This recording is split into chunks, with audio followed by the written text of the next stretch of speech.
वरिष्ठ कांग्रेस नेता कपिल सिब्बल ने कांग्रेस की कार्यशैली पर सवाल उठाए हैं। बिहार विधानसभा चुनाव और राज्यों के उपचुनाव में मिली पराजय के बाद जो है कपिल सिब्बल के सवाल से कांग्रेस जो है सकते में पड़ गया है। जहां कांग्रेस के केंद्रीय संगठन से लेकर प्रदेश संगठनों में भी अब यही सवाल उठ रहा है कि क्या सब कुछ सही नहीं चल रहा है। गुलाम नबी आजाद के बाद कांग्रेस के एक और बड़े नेता ने कांग्रेस संगठन की कार्यप्रणाली पर सवाल खड़े कर दिए हैं और इस बार सवाल खड़े किए हैं कांग्रेस के बड़े नेता कपिल सिब्बल ने। कपिल सिब्बल ने कहा कि कांग्रेस को आत्ममंथन की जरूरत है और निरंतर मिलती हार से बाहर आने की भी जरूरत। साथ ही उन्होंने सवाल खड़े किए हैं कि पार्टी में कई बड़े नेताओं की बातों को सुना नहीं जा रहा है। उनके इस बयान के बाद कांग्रेस में केंद्र से लेकर राज्यों तक हलचल मची है और जब बात करते हैं उत्तराखंड की तो यहाँ की स्थिति भी बहुत अलग नहीं। जहां उत्तराखंड में कांग्रेस को 2017 विधानसभा चुनाव में हार का सामना करना पड़ा और उसके बाद लोकसभा चुनाव में भी कांग्रेस के हाथ एक भी सीट नहीं आई, जबकि कांग्रेस के प्रदेश अध्यक्ष अपनी सीट भी नहीं बचा पाए। जबकि कांग्रेस हाईकमान ने उन्हें सुमिश्र संगठन कमान सौंपी थी कि वे प्रदेश के जनाधार को फिर से मजबूत करेंगे और धड़ों में बटी कांग्रेस को एक कर पाएंगे। जो सवाल कपिल सिब्बल ने खड़े किए हैं वो उत्तराखंड कांग्रेस के अंदर भी साफ दिख रहे हैं। उत्तराखंड कांग्रेस में दिक्कत यह आ रही है, यहाँ भी प्रदेश अध्यक्ष राज्य के बड़े नेताओं से संवाद नहीं कर पा रहे हैं। कुछ जगहों में विरोध भी देखने को मिला है और आज भी वहाँ गुटबाजी हावी है। उत्तराखंड में 2022 में अगले विधानसभा चुनाव होने हैं और चुनाव से पहले छोटे बड़े सभी दल अपनी अपनी रणनीति बनाने में लगे हैं। सत्तारूढ़ भाजपा की कोशिश है कि वह अपनी उपलब्धियों को जनता तक पहुंचाए और एक बेहतर शासन की छवि बनाए रखे, जबकि कांग्रेस को एक सशक्त विपक्षी पार्टी के तौर पर अपनी छवि बनाए रखना था। देखा यही गया कि भाजपा ने लगातार लोगों के दिलों और दिमाग में यह बात बिठाने में कमी कसर नहीं रखी है कि केंद्र और राज्य के स्तर पर कई योजनाएं राज्य को समर्पित हुई हैं। राज्य में 4 धाम लेन, ऋषिकेश कर्णप्रयाग रेल परियोजना, केदारनाथ पुनर्निर्माण जैसी कई योजनाओं का श्रेय लेने में कमी कसर नहीं छोड़ रही है।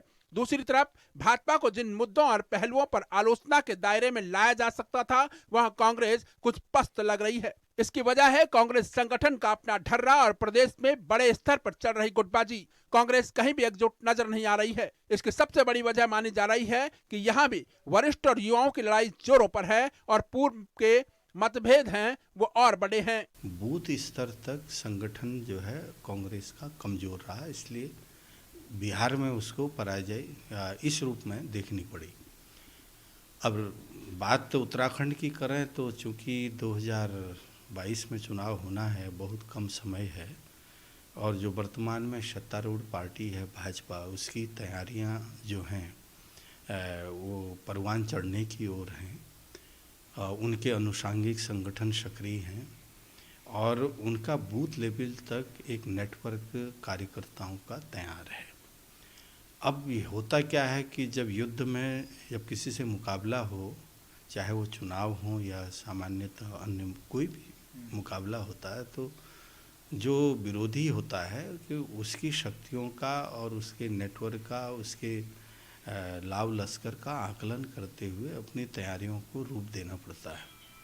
तो मुझे लगता है कि कांग्रेस शायद यह सोच बैठी है कि जो सरकार के खिलाफ जो एंटी इनकम्बेंसी फैक्टर होगा और उसका लाभ यूँ ही शायद पार्टी को मिल जाएगा और 2022 में कांग्रेस सत्ता में आ जाएगी।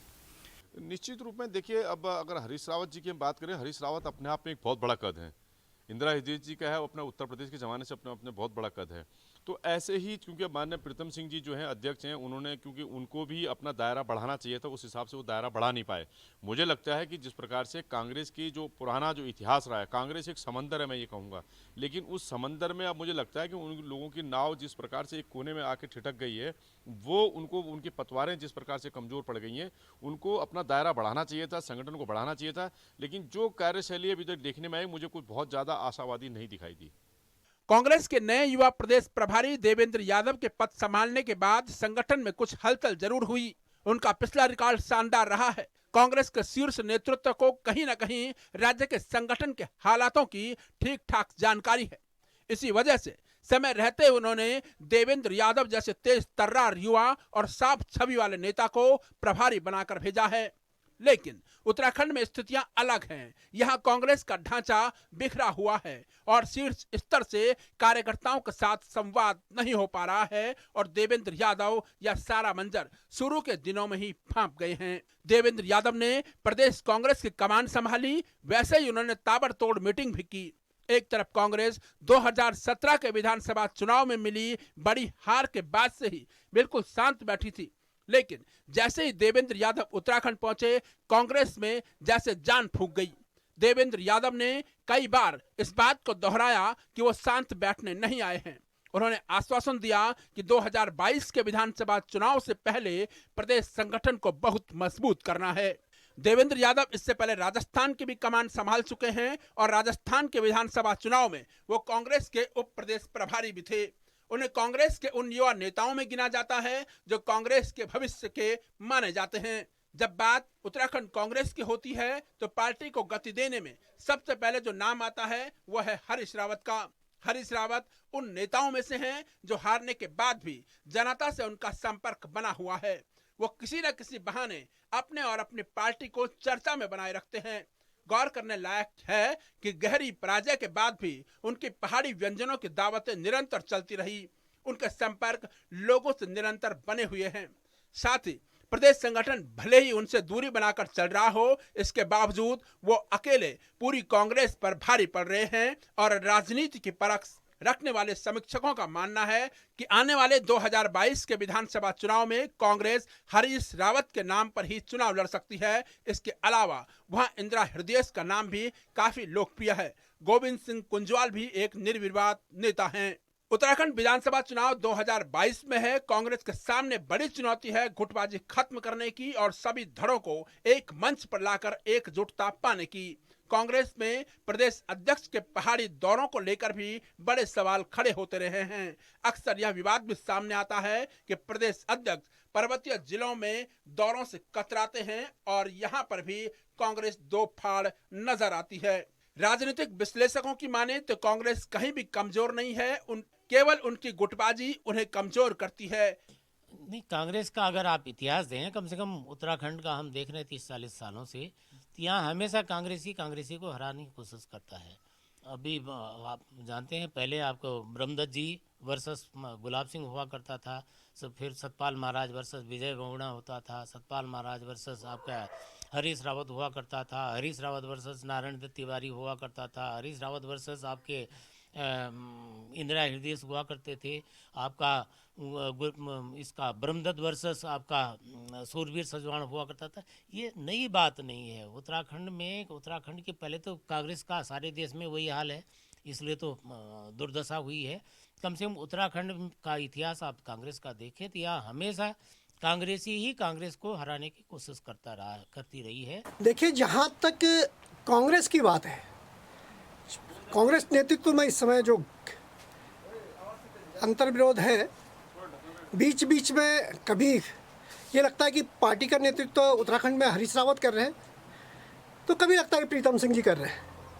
ये नेतृत्व में तो ऐसे में अगर ये बोलें कि साहब कांग्रेस में सब कुछ बहुत अच्छा चल रहा है, तो मैं कहता हूँ कि ये कहना बेईमानी होगी।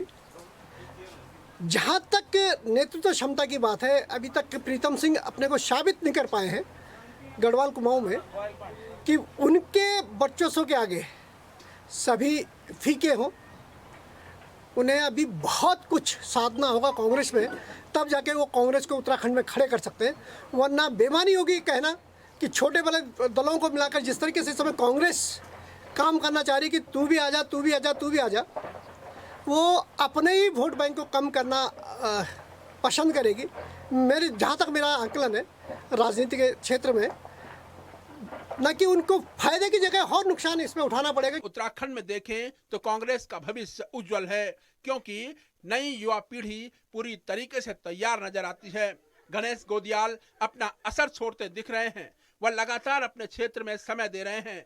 प्रखर वक्ता के तौर पर वह अपनी अलग छाप छोड़ते नजर आते हैं। वहीं प्रकाश जोशी जैसे नेता संगठन में युवाओं के बीच बड़े लोकप्रिय होकर उभरे। उन्हें संगठन का अच्छा जानकार माना जाता है और लगातार पहाड़ों पर उनकी सक्रियता कांग्रेस के लिए एक शुभ संकेत है। लोगों का मानना है कि भविष्य में प्रकाश जोशी, गणेश गोदियाल और नवप्रभात उन्हें संगठन का अच्छा जानकार माना जाता है और लगातार पहाड़ों पर उनकी सक्रियता कांग्रेस के लिए एक शुभ संकेत है। लोगों का मानना है कि भविष्य में प्रकाश जोशी, गणेश गोदियाल और नवप्रभात प्रदेश अध्यक्ष पद के प्रबल दावेदार हो सकते हैं। इसके अलावा करण माहरा, हरीश धामी, हिमेश खरकवाल, मदन बिष्ट, रंजीत रावत, काजी निजामुद्दीन, विक्रम रावत, आनंद रावत और ममता राकेश जैसे कई नाम अपनी सक्रियता से कांग्रेस को मजबूती देने में लगे हुए हैं। इन लोगों ने अपने क्षेत्रों से हटकर अलग अलग जगहों पर अपनी छाप छोड़ी है, लेकिन कहीं ना कहीं इनके आगे भी गुटबाजी और प्रदेश संगठन के साथ सामंजस्य की कमी लगातार नजर आती है। राहुल गांधी हर संभव प्रयास कर रहे हैं कि प्रदेश कांग्रेस में संगठन को मजबूत किया जाए, टीम में एक नई ऊर्जा का संचार किया जाए, लेकिन उन तक पहुंच रहा फीडबैक शायद जमीनी हकीकत से कोसों दूर है। आलाकमान को चाहिए कि वह उत्तराखंड जैसे कठिन भौगोलिक परिस्थिति वाले प्रदेश में जमीनी स्तर पर सक्रियता से लगे नेताओं के सुझावों और उनकी समस्याओं को समझे। यही नेता उत्तराखंड में कांग्रेस को मजबूती दे सकेंगे और 2022 के चुनाव में कांग्रेस के बेहतर प्रदेश प्रदर्शन का आधार बनेंगे। कहीं न कहीं देवेंद्र यादव प्रभारी के तौर पर उत्तराखंड में कांग्रेस के संगठन को लेकर मचे घमसान पर निगाहें बनाए हुए हैं, चीजों को समझने का प्रयास कर रहे हैं और यही कारण है कि उनको शुरुआती दौर से ही उनके तेवर सख्त नजर आ रहे हैं।